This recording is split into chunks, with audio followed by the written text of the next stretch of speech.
விருத்தாச்சலம் விருத்தகிரீஸ்வரர் கோவில். இது காசிக்கு நிகரான புண்ணிய பூமியாகும்.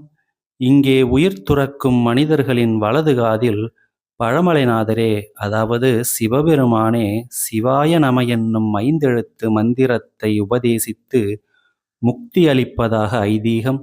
இதனால் இத்தலம் விருத்த காசி என்றும் அழைக்கப்படுகிறது. அம்பிகை விருத்தாம்பிகை, பாலாம்பிகை, இளையநாயகி என்று 3 வடிவங்களிலே அருள்பாலிக்கும் சிறப்புமிக்க தலமாகும். இக்கோவிலில் 5 நிலைகளைக் கொண்ட கோபுரங்கள், 5 பிராகாரங்கள், 5 கொடிமரங்கள் என எல்லாமே 5 மடங்குகளாக அமைந்துள்ளது ஒரு தனிச்சிறப்பு. விபிசித்து முனிவர் இக்கோவில் திருப்பணி செய்தபோது உழைப்பாளிகளுக்கு வன்னிமர இலைகளை கூலியாக வழங்கினார். அந்த இலைகள் அவரவர் உழைப்புக்கேற்ப பொற்காசுகளாக மாறிய அதிசயம் நடந்த புண்ணிய பூமி இது.